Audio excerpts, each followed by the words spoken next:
Muy bien, quiero continuar compartiendo la carta de los Hebreos. Hoy quiero compartir Hebreos 2, desde el 5 hasta el 18. La semana anterior, nuestro hermano David nos había compartido Hebreos 1. Realmente este libro es un libro extraordinario donde podemos recibir mucha enseñanza. Es un libro teológico, sí, que realmente la iglesia tiene que conocer, porque el autor que escribió este libro, lamentablemente no conocemos quién escribió. Algunos dicen que pudo haber sido Pablo, otros dicen que pudo haber sido Lucas, otros que pudo ser Apolos. Bueno, lo que sí tenemos claro que el autor que escribió esta carta fue una persona que tenía bastante conocimiento en lo que es el Antiguo Testamento. Por eso se llama Hebreos. O sea, esta carta va dedicada al pueblo judío. Y lo que trata el autor es de dar claridad a los judíos convertidos a Cristo. ¿Por qué? Porque muchos de ellos querían regresar al sistema judío ritual. Era como que se estaban dejando influenciar nuevamente a retornar a esa religión ritualista. Porque yo pienso que habían personas que de alguna manera estaban influenciando en los cristianos judíos para de alguna manera tratar de decir que el judaísmo es mejor que el cristianismo. Es por eso que el autor dedica toda esta carta a ellos para dar claridad, en realidad, quién es Cristo. Porque lamentablemente los judíos, algunos de ellos pensaban o creían que los profetas, los ángeles, eran superior a Jesús. Y muchos de ellos creían que Jesús era un ángel o un profeta. Entonces es lo que trata el autor de dar claridad y decirles, no, Jesús no es un ángel, Jesús no es un profeta, Jesús es el Hijo de Dios, Jesús es el Mesías que vino a este mundo a salvarnos. Es lo que trata de explicar este autor. Porque los judíos en aquel entonces le daban mucha importancia a los ángeles. Ellos creían que el mundo venidero iba a ser gobernado por los ángeles. Y hoy vamos a tocar ese tema justamente. Y a veces podemos preguntarnos, cuando Cristo vino a la tierra, ¿por qué no vino como un ángel? Y vino como hombre. Y de esto se va a tratar este mensaje el día de hoy. Vamos a Hebreos 2, por favor. Vamos a las pantallas. Pueden ver. Hebreos 2 desde el 1 hasta el 4. Esto ya compartió nuestro hermano David, pero quiero contextualizar de qué está hablando. Dice así: por tanto es necesario que con más diligencia atendamos a las cosas que hemos oído. No sea que nos deslicemos, porque si la palabra dicha por medio de los ángeles fue firme, y toda transgresión y desobediencia recibió justa retribución. Pongan atención a estas palabras. ¿Cómo escaparemos nosotros si descuidamos una salvación tan grande? Dice, la cual, habiendo sido anunciada primeramente por el Señor, no fue confirmada por los que oyeron, testificando Dios juntamente con ellos, con señales y prodigios y diversos milagros y repartimientos del Espíritu Santo según su voluntad. Aquí el autor de Hebreos comienza con una exhortación, sí, haciéndoles ver las cosas. Por eso dice, por tanto, está conectando con lo que se dijo en el capítulo 1. Dice, es necesario que con más diligencia atendamos las cosas que hemos oído. ¿Y de qué cosas hemos oído? Obviamente está hablando de lo que los profetas hablaron de él, de Jesús. Todo lo que hablaron en el Antiguo Testamento los profetas que los judíos le daban tanta importancia. Todo lo que ellos hablaron acerca de Jesús, de su venida, de la salvación. Eso es lo que trata el autor de entender. Por eso dice, por tanto es necesario que con más diligencia tengamos presente, tengamos en cuenta, no sea que nos deslicemos. En otra versión dice, no sea que nos desviemos. Tenemos que tener mucha atención en esto. ¿Cuál es el mensaje verdadero? El que hemos recibido de Cristo Jesús en la cruz. Por eso aclara, dice, ¿cómo escaparemos nosotros si descuidamos una salvación tan grande? Ojo, no está hablando de perder la salvación. Lo que está diciendo, escuchen ustedes el verdadero mensaje que nos lleva a la salvación. De eso está hablando.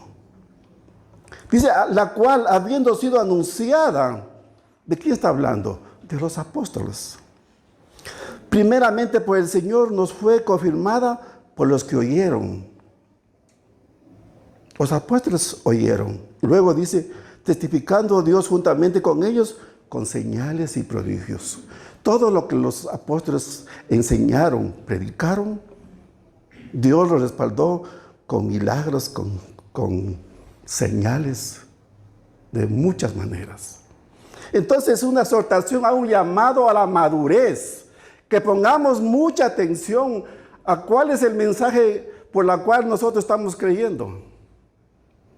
No podemos escuchar cualquier mensaje. La Biblia es bien clara. Y eso es lo que nos advierte. Por eso les dije, es una exhortación que hace a todos los oyentes. No atendamos otro mensaje que no viene de parte de Dios, porque es fácil arreglar un mensaje. Es lo que está diciendo en los primeros versículos del 2, del 1 al 4. Pero vamos a seguir hoy desde el versículo 5. Vamos al versículo 5. Dice esto, porque no sujetó a los ángeles el mundo venidero acerca del cual estamos hablando. Miren, los judíos creían que el mundo venidero, que aún no ha sucedido, pero que va a suceder en algún momento, los que iban a gobernar en ese tiempo van a ser los ángeles.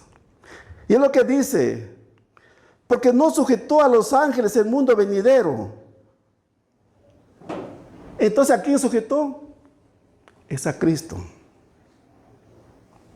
Entonces, el mundo venidero es lo que nosotros llamamos el milenio, que es un tiempo que va a durar 1000 años. Y los judíos creían que en este tiempo, en este periodo de 1000 años, los ángeles van a ser los encargados de gobernar aquí en la tierra. Obviamente los ángeles tienen un protagonismo de ser enviados y mensajeros, pero por Dios, hasta allí llegan los ángeles. Los ángeles no nos pueden salvar. Los ángeles pueden darnos mensajes, sí. Y es lo que trata de aclarar el autor, que Jesucristo es mucho más que un ángel. Y para eso, en el capítulo 1, el autor tomó argumentos del Antiguo Testamento, principalmente en los Salmos, donde habla de esto. Y dice, ¿quién es Jesús? Jesús es el Hijo de Dios. Jesús es el Mesías. Él es superior a los ángeles, es superior a los profetas. Entonces, eso es lo que hace el escritor de Hebreos en decir, no son los ángeles los que van a reinar en este periodo, es Jesús. ¿Cuándo será? No lo sabemos, pero llegará, porque está escrito y la palabra tiene que cumplirse. Versículo 6 dice, pero alguien testificó en cierto lugar diciendo, ¿qué es el hombre para que te acuerdes de él? ¿O el hijo del hombre para que lo visites? Aquí hace dos preguntas. Y para esto el autor de Hebreos toma un argumento que se encuentra en el Salmo 8, del 4 al 6, porque allí habla exactamente lo que estoy leyendo. Sí. Dice, ¿qué es el hombre para que te acuerdes de él? Analicemos esto, pensemos en esto. Comparado con toda la creación que Dios creó, con todo el universo, incluidos los ángeles, ¿qué es el hombre? ¿Qué es el hombre para que te acuerdes de él? Comparado con toda esa grandeza, no es nada. No es nada. Es algo tan diminuto. Pero el énfasis de la pregunta no está en esto, en lo poco que es el hombre. Escuchen esto. Sino en lo que Dios se acuerde de él y venga. Es el énfasis. Por eso pregunta, ¿qué es el hombre? No es nada. Entonces, ¿por qué vino Dios? Y dice, para que se acuerde de él. O sea, entendamos la magnitud de esta pregunta retórica y preguntemos nosotros mismos, o sea, ¿qué de bueno Dios encontró en nosotros para que Dios venga en persona? ¿Qué pudo hallar en nosotros? Nada. Pero es su amor, es su gracia, es su misericordia, que Dios envía a su Hijo. Y no solo para que nos visite, porque Él pudo venir y decir, bueno, aquí estoy, soy Jesús, el Hijo de Dios, vengo a visitarlos. No solamente vino a visitar, sino ¿a qué vino?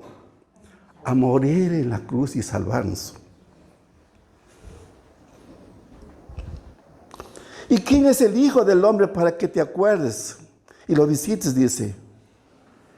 Entonces, el Hijo de Dios, Jesucristo, no solamente vino a visitarnos, sino vino a salvarnos. ¡Qué increíble! Siendo tan insignificantes, siendo pecadores miserables, tuvo que venir el Hijo de Dios. Versículo 7, dice, aquí está hablando de la creación, dice, le hiciste un poco menor que los ángeles, aquí está hablando del hombre. Le coronaste de gloria y de honra, y le pusiste sobre las obras de tus manos. Querida iglesia, tanto Adán como Jesús en su humanidad son menores que los ángeles. Es lo que está diciendo. En su humanidad. ¿Por qué? Porque el hombre en su condición humana es muy limitado. Por su capacidad es muy limitada. El hombre muere. Los ángeles no. El Salmo 8 nos presenta esto de una manera muy clara. Y dice que el hombre fue hecho menor que los ángeles. En muchas cosas, en poder, en capacidad, en sabiduría, en conocimiento, en fuerza. No vayan a pensar que el hombre es superior a un ángel o que un hombre le puede ganar a un ángel. Eso no se puede dar. Somos inferiores a ellos. Y si ustedes han escuchado, hoy en día muchas personas se creen ángeles. Han escuchado que ya no son apóstoles solamente o profetas, ahora son querubines.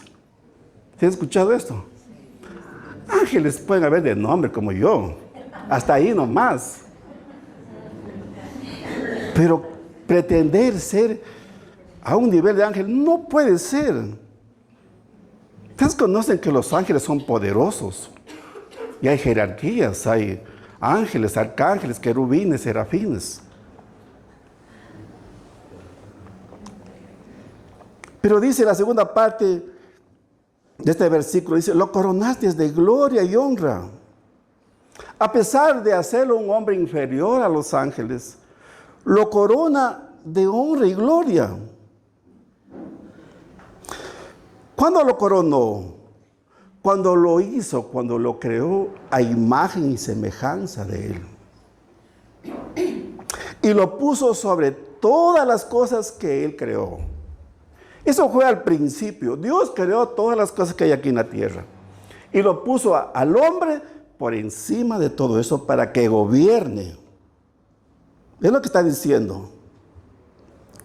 Vamos a aclarar en el versículo 8. Versículo 8 dice, todo lo sujetaste bajo sus pies, porque en cuanto le sujetó todas las cosas, nada dejó que no sea sujeto a él. Pero todavía no vemos que todas las cosas le sean sujetas. Y empieza así, que todo lo ha sujetado. ¿Dónde podemos ver todo esto? Vamos a Génesis 1:28. Cuando Dios crea y pone todas las cosas bajo el hombre. Y dice así en Génesis 1:28. Y los bendijo Dios y les dijo, fructificad y multiplicaos, llenad la tierra y sojuzgadla, y señoread en los peces del mar, en las aves de los cielos y en todas las bestias que se mueven sobre la tierra. Les puso sobre todo eso. Les dio esa corona de gloria y honra. Pero el hombre perdió todo eso. ¿Cuándo perdió? En la desobediencia. Ustedes saben lo que pasó con Adán y Eva en el huerto. Cuando entró el pecado, perdieron esa corona de honra y de gloria que está hablando. Pero hubo alguien que no perdió y la recuperó. ¿Quién fue? Jesucristo. Pero aquí hay algo interesante que dice, todavía no vemos que sean sujetas. Y es la verdad. Hoy en día nosotros no podemos decir que todas las cosas se sujetan a nosotros. Ni siquiera la esposa quiere sujetarse. No. ¿Por qué será? Porque cuando entró el pecado a la persona, a este mundo, no solamente afectó al hombre, sino afectó a toda la creación. Y todo se volvió de cabeza. Todo fue alterado. El hombre estaba sobre los animales, sobre las aves, sobre toda la creación.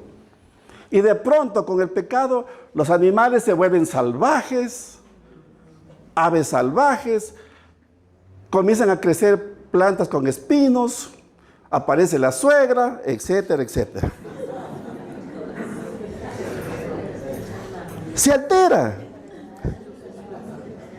Pero el Salmo 8, del 4 al 6, parece que es una promesa sin cumplir, hermanos. Y es verdad. Porque todavía no llega el tiempo, hermanos. Pero se va a cumplir. Nuevamente el hombre va a recuperar. ¿Por qué? Porque Cristo ya recuperó. ¿Y cuándo va a ser esto? En el mundo venidero que vamos a ver más adelante. Ya vimos, perdón. Ahí se va a dar esto. Va a recuperar todo. Versículo 9. Pero vemos a aquel que fue hecho un poco menor que los ángeles. Aquí está hablando de Jesús. Coronado de gloria y de honra, a causa del padecimiento de la muerte, para que por la gracia de Dios gustase la muerte por todos. Escuchen esto, Jesús no fue creado. Jesús siempre ha existido.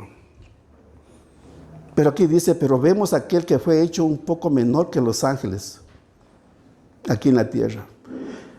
Cuando Jesús vino aquí a la tierra, en ese periodo, en ese tiempo que Él fue hecho hombre, en ese tiempo era menor a los ángeles. Es lo que está diciendo. No es que siempre fue hombre. Todos conocemos que Jesús era 100% hombre y 100% Dios.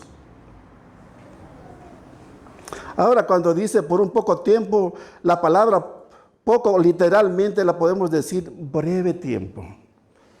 O sea, ¿cuánto duró el tiempo que Jesús fue hombre y que fue inferior a los ángeles? 33 años. Eso es lo que está diciendo. Cuando Él se despojó de sus vestiduras siendo Dios, vino a la tierra, pero fue hombre igual que nosotros, de carne y sangre. ¿Y cuándo fue coronado? Por eso dice, y fue coronado, dice. Aclaremos esto. El primer Adán pecó y perdió. El segundo, el postrer Adán, Jesús, pudo recuperar esa corona de gloria. ¿Cuándo? Cuando vino a la tierra como hombre sin pecado y murió en la cruz. En ese momento recuperó lo que el hombre había perdido. Por eso dice que yo he venido para recuperar todo lo que se había perdido. Querida iglesia, Adán y Jesús son los dos únicos hombres que arrancaron la carrera aquí en la tierra sin pecado. Con una gran diferencia. Adán arrancó sin pecado, pero terminó pecando. Jesús arrancó sin pecado y terminó sin pecado. Es la gran diferencia. Pero ¿cuándo fue coronado? Lo que dice en la Escritura, dice, a causa del padecimiento de la muerte. O sea, para recuperar todo aquello, tuvo que padecer, tuvo que sufrir muchísimo. No es que solamente Jesús vino, no pecó, cumplió la ley y dijo, bueno, ahora sí, devuelvan. No, a causa del padecimiento, del sufrimiento, de la muerte que Cristo sufrió en la cruz, pudo alcanzar esa corona. Tuvo que pagar un precio demasiado alto. Fíjate lo que dice Filipenses 2, desde el versículo 6, 9. Son versículos muy conocidos, pero quiero recordarles. Filipenses 2, desde el 6 al 9 dice, el cual siendo en forma de Dios, no estimó el ser igual a Dios como cosa a qué aferrarse, sino que se despojó a sí mismo tomando forma de siervo, hecho semejante a los hombres, y estando en la condición de hombre, se humilló a sí mismo, haciéndose obediente hasta la muerte y muerte de cruz. Por lo cual Dios también le exaltó hasta lo sumo y le dio un nombre que está sobre todo nombre. Ahí alcanzó la coronación de gloria y honra a través del padecimiento, a través de la muerte. Por la gracia, no por mérito del hombre. Esto tenemos que entender. Por eso la salvación no es por nuestros propios méritos, no es por obra. Es por lo que Cristo padeció, sufrió en la cruz. Porque la ira de Dios que tenía que caer sobre nosotros, cayó sobre Él. Y Él la tomó, muriendo en la cruz, en sustitución por todos nosotros. Eso tuvo que pasar. Por eso el tema de esta predicación se llama Jesús es el Salvador. Que nadie dude de eso. Porque aquí no hay judíos incrédulos. Para nosotros no es problema creer en Jesús. Pero en aquel entonces los judíos tenían muchos problemas. Ellos creían tanto en los ángeles y creo que hasta los adoraban. Era tremendo. Es la cultura de ellos, las tradiciones, las costumbres. Gracias a Dios eso no pasa aquí. Versículo 10. Dice, porque convenía aquel por cuya causa son todas las cosas y por quien todas las cosas subsisten, que habiendo de llevar muchos hijos a la gloria, perfeccionase por aflicciones al autor de salvación. La conveniencia de Dios por su naturaleza divina era el de traer y tener muchos hijos adoptados. Porque eso fue el plan de Dios, morir en la cruz para que vengan a Él muchos hijos. Y esta parte resalta la soberanía y la autoridad de Dios como creador y sustentador de todas las cosas que existen. que fueron creadas por Él y para Él. Cuando dice, habiendo de llevar muchos hijos a la gloria, aquí se refiere a la misión de Jesucristo de redimir a toda la humanidad pecadora y llevar a los creyentes a compartir en la gloria de Dios. Es lo que hace Jesús. Y es lo que sigue haciendo todos los días. Porque sabemos que todos los días el Evangelio está siendo predicado. Y cuando el Evangelio se predica, muchas personas se convierten a Cristo. Porque es el Espíritu Santo quien está obrando. Es el Espíritu Santo quien está convenciendo de pecado, de juicio, de justicia a las personas para llevarlas al arrepentimiento. Eso fue el inicio.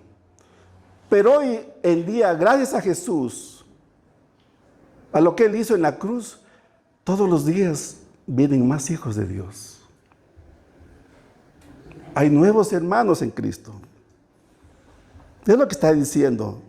Pero más adelante dice, perfeccionase por aflicciones al autor de la salvación de ellos.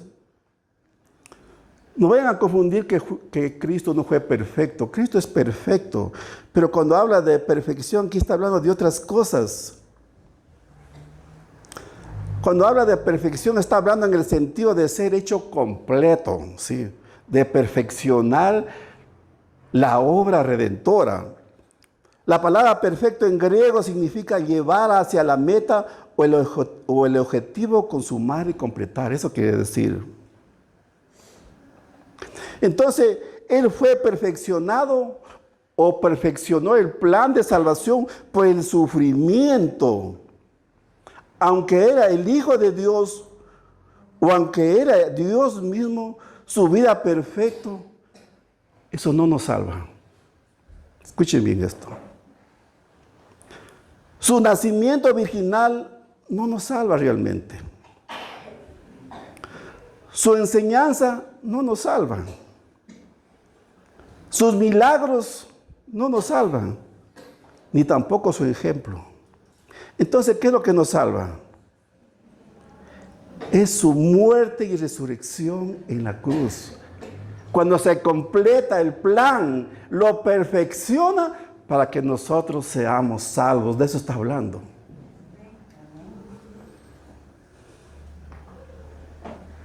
Es decir, Él fue hecho completo cuando alcanzó ese carácter, muriendo en la cruz. Ahí se completó, ahí se perfeccionó todo. Cuando dice que Él es el autor de la salvación, obviamente, Él es el único autor, el que abrió brecha, el que abrió camino para que nosotros vayamos al Padre. Ahora nadie puede decir, no, yo no puedo llegar al Padre. El camino ya está abierto. Solamente tú tienes que creer en Él, obedecer y arrepentirte. Él abrió. Por eso es el autor de la salvación. Es el único, es el pionero, el precursor. El que va adelante abriendo brecha. Ese es Jesús. Es el que tenemos en nosotros. Es el que vive en nosotros. Versículo 11. Porque el que santifica y los que son santificados de uno son todos, por lo cual no se avergüenza de llamarnos hermanos. Escuchen esto. ¿Quién santifica? Es Dios. ¿Cómo? A través de la obra de su Hijo. Así somos santificados. Es decir, tanto Cristo como nosotros somos de Dios. Le pertenecemos a Dios. Jesucristo se hace hombre para identificarse con nosotros. Y ahora Jesús está a nuestro nivel. Nuestro Padre Celestial es el Padre de Jesús y es nuestro Padre. ¿Lo creen? Venimos de un mismo origen. Y aquí hay algo muy importante que dice, por lo cual no se avergüenza de llamarnos hermanos. Miren, Jesucristo, a pesar de la condición en la cual somos y vivimos, Él no se avergüenza de llamarnos hermanos por haber creído en Él, por habernos arrepentidos. Somos hermanos en Cristo, somos hermanos todos, por eso nos llamamos hermanos. Versículo 12, diciendo, anunciaré a mis hermanos tu nombre en medio de la congregación, te alabaré. Y aquí el escritor de Hebreos toma una vez más una cita del Antiguo Testamento que está en el Salmo 22 y 22, para aseverar que somos identificados como hijos de Dios por medio de Cristo Jesús. Es lo que está diciendo. Cristo está haciéndose con nosotros como un hermano. Y cuando dice la palabra congregación, la podemos traducir como iglesia, como estamos en este momento. Nos tenemos que entender, por eso cuando adoramos, cuando alabamos, como decía el hermano, tenemos que tener lo que estamos haciendo y diciendo con conocimiento. Sabemos que en una congregación el objetivo de nuestra adoración es Cristo. Y lo que está diciendo que Cristo está aquí. Es lo que dice, diciendo, anunciaré a mis hermanos tu nombre en medio de la congregación, te alabaré. Lo que quiere decir que Cristo está aquí en la adoración. Está escuchando y a Él lo estamos alabando. Cristo está sentado con nosotros y Él mismo nos está dirigiendo. ¿Lo creen? Es tremendo. Por eso hay que alabar, hay que adorar con entendimiento, no solamente en emociones, querida iglesia. Versículo 13. Y otra vez yo confiaré en Él, y de nuevo he aquí yo y los hijos de Dios me dio. Este versículo cita dos pasajes del Antiguo Testamento que están en Isaías 8, del 17 al 18. Y aquí habla que así como Isaías y sus hijos mantuvieron su confianza en Dios a pesar del rechazo y de la incredulidad, así también Jesús, porque aquí está hablando de confianza, así también Jesús confía en el Padre plenamente y presenta al Padre a los que confían en Él, o sea, a los que confían en Cristo.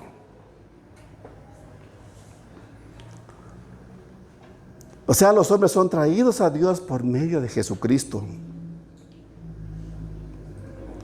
A todos los que creen en Él, Cristo nos lleva hacia Dios. Es Él, pero es el camino, es el precursor. Versículo 14 y 15. Así que, por cuanto los hijos participaron de carne y sangre, Él también participó de lo mismo, para destruir por medio de la muerte al que tenía el imperio de la muerte, esto es, al diablo, y librar a todos los que por el temor de la muerte estaban durante la vida sujetos a servidumbre. Tremendo. Cuando Cristo vino aquí a la tierra, no vino como muchos lo esperaban, principalmente los judíos. ¿Ellos qué esperaban? Ellos esperaban un Salvador, probablemente que venga en forma de ángel, un libertador, un guerrero. Ellos no esperaban un hombre común y corriente de carne y hueso, no.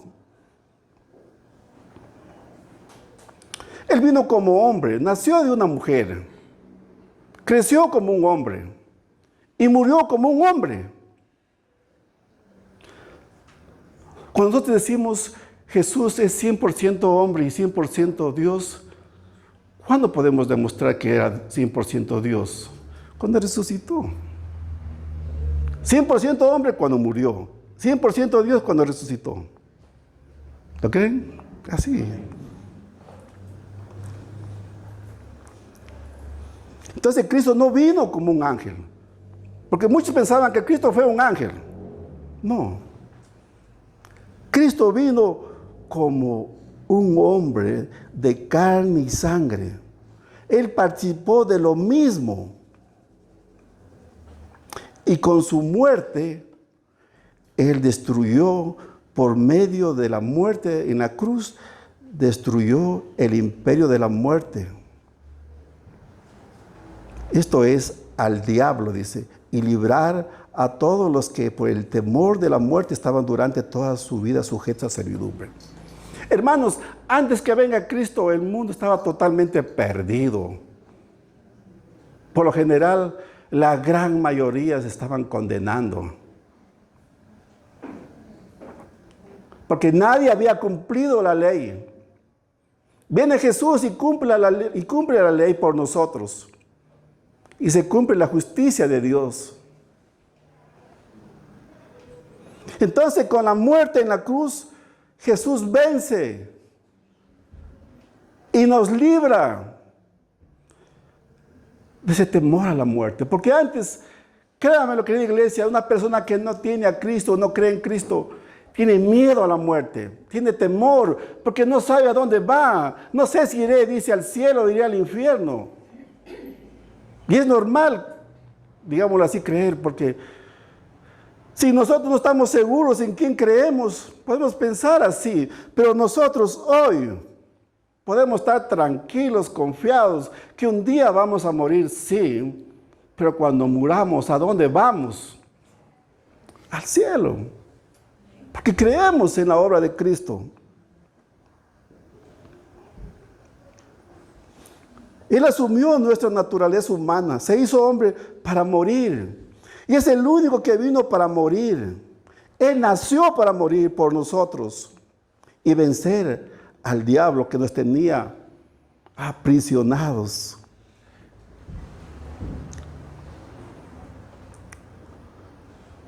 Entonces, Él nos libra. Entonces, ¿qué tenemos que hacer para no tener ese miedo a morir? Diciéndonos, aquel que quiera ser mi discípulo, niéguese a sí mismo, tome su cruz cada día y sígueme. La mejor manera de evitar esa muerte espantosa es morir a mí mismo, a uno mismo, y seguir a Cristo. Esa es la manera. Versículo 16, porque ciertamente no socorrió a los ángeles, sino que socorrió a la descendencia de Abraham. Lo que está diciendo, Cristo no vino a salvar a ningún ángel. Porque todos conocemos que también hubieron ángeles rebeldes que fueron expulsados del cielo. Pero miren Dios, cuán grande es su amor. No vino a salvar a ángeles.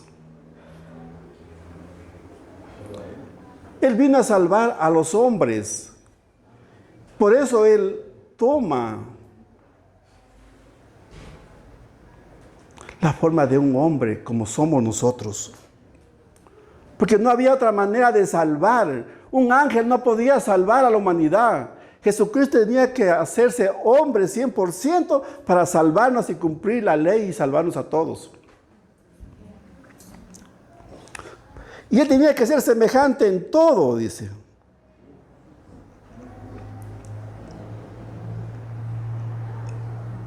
Entonces ténganlo claro. Jesucristo no vino a salvar a ángeles. Jesucristo vino a salvarnos a nosotros. Pero aquí hay algo muy interesante. Dice, sino que socorrió a la descendencia de Abraham. ¿Y cuál es la descendencia de Abraham de la cual está hablando? Somos todos los que creemos por fe en Cristo Jesús. ¿Por qué? Porque Jesucristo porque Abraham es el padre de la fe. Gálatas 3:29, miren lo que dice. Y si vosotros sois de Cristo, ciertamente linaje de Abraham sois, y herederos según la promesa. Es lo que somos, por creer en Jesucristo. Linaje de Abraham sois, herederos según la promesa. ¿Cuántos se alegran por esto? Versículo 17, por lo cual debía ser en todo semejante a sus hermanos, para venir a ser misericordioso y fiel, y sumo sacerdote en lo que a Dios se refiere para expiar los pecados del pueblo. Jesús se hizo humano o se hizo hombre para identificarse con toda la humanidad. Tenía que ser semejante a nosotros en todo, en sentimientos, en emociones, en todo, para que nos entienda y sea misericordioso. Jesucristo conoce lo que es vivir en este mundo en el cual vivimos hoy. ¿Por qué? Porque Él vivió en su propia carne. Vivió siendo hombre.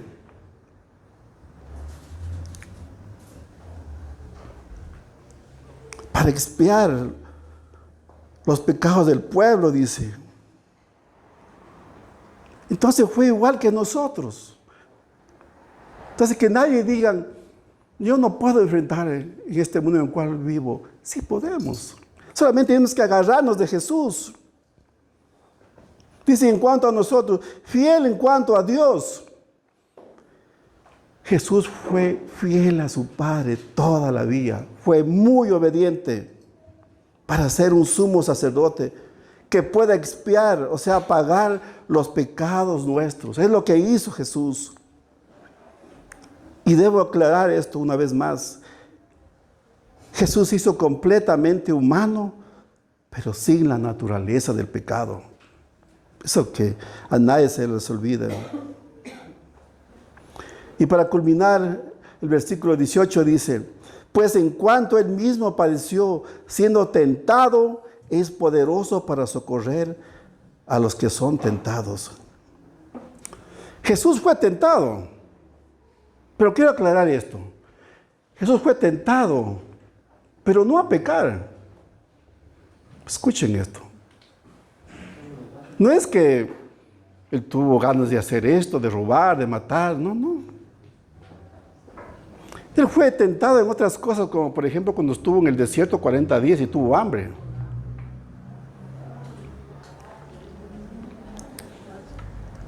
Entonces dice, pues en cuanto Él mismo padeció siendo tentado y poderoso para socorrer a los que son tentados, Jesús es el único que nos puede ayudar cuando nosotros estamos expuestos a las tentaciones. ¿Por qué? Porque Él pasó, Él soportó, porque Él enfrentó. Entonces la palabra socorrer significa, por supuesto, acudir, ayudar a alguien. Cuando estamos en peligro, ¿a quién tenemos que clamar? A Él. Porque es el único que nos puede ayudar en estos momentos tan difíciles. Porque todos somos tentados a caer en ciertas cosas que no son buenas. Todos somos probados, hermanos. Todos tenemos aflicciones. Pero que nadie por causa de aquello pueda renegar de Dios o pueda cuestionar de Dios. Tenemos que pedir a Dios que nos ayude en todo esto. Entonces Jesús es el único que nos puede auxiliar en estos momentos de angustia, desesperación y socorrernos, dice. Él nos socorre, Él nos ayuda, Él nos levanta.